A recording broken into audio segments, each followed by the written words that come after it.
Hello, parents. This is Dr. Grant.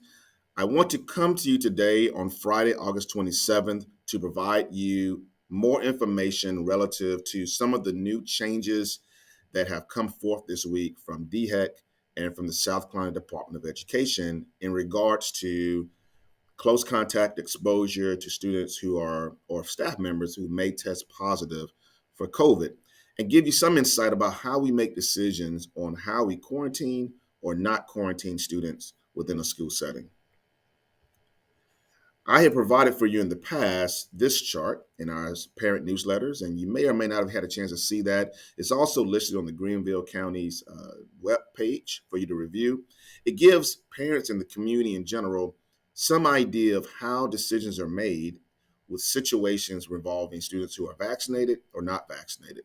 Please take a moment to review that chart. You'll notice that it gives you a variety of situations from what happens if an individual is tested positive for COVID with a professional test as opposed to a home test, and what happens if they're vaccinated or not vaccinated. It gives you further information relative to if an individual is considered close contact to a positive student, whether it's at home or at school. But just take a moment to review that. It shows you some example of what I use and what my staff uses to make decisions about quarantining students or not quarantining students. Recently, this week, this DHEC expanded their amount of social distancing that students must maintain in order to avoid being labeled as a close contact to a COVID positive individual. As you know, at the beginning of this school year, students were only required to maintain 3 feet distancing from an infectious individual.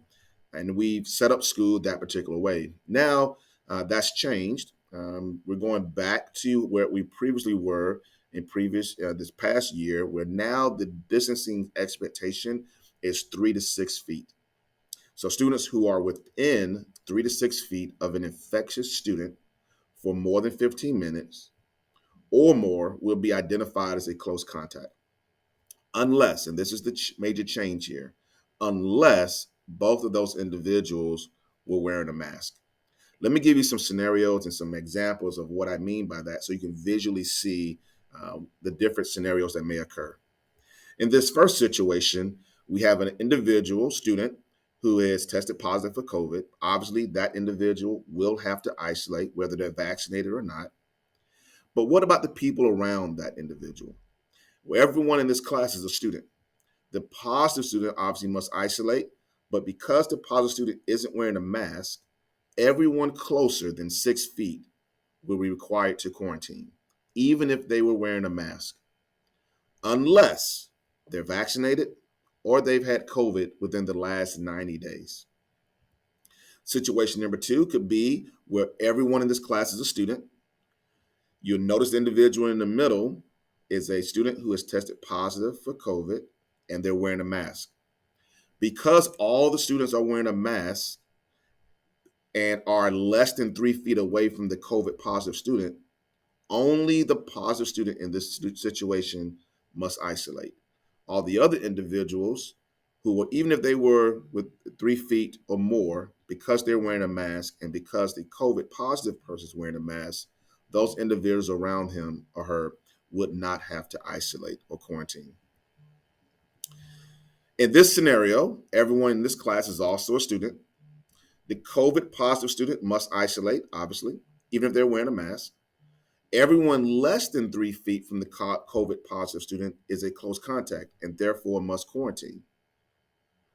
Everyone that was 3 feet and less, because they're not wearing a mask, will have to do so. But you'll notice those individuals who are more than 3 feet and wearing a mask will not have to. The last situation involves an adult. It involves a staff member, a teacher, a principal. You'll notice that in this situation, because an adult staff member is involved, students who are 6 feet or less away from that individual are considered close contacts and must quarantine. Those who are more than 6 feet away and masked are not close contacts and therefore do not need to quarantine. In other words, anyone more than 6 feet away from an adult does not need to quarantine, regardless of mask or use. Let me give you some information about how we're going to deliver on instruction for parents for students rather, if we have a situation where an entire class or the entire school needs to go into quarantine. In that situation, teachers are still expected to deliver live instruction throughout the day, and students are expected to join those live classes. We'll follow our regular normal schedule to deliver instruction. For example, first period starts every day at 8:45 a.m., and then so forth for the rest of the other 3 blocks of the day. If a teacher is unable to deliver that live instruction, let's say their Wi-Fi is not working or they themselves are ill and cannot perform their teaching tasks, they'll communicate with me. Me and my team will work out a plan of action of how we will deliver instruction for that teacher's class. What do we do in individual student quarantine situations? Many of you have received a phone call from me of informing you that your student has to go into quarantine. Well, what do you do for class during that time? Well, teachers may choose to still deliver a live stream to their class for those on quarantine, or they can continue to provide assignments to students via the Google Classroom or their normal mode of providing assignments whenever a student is absent from school.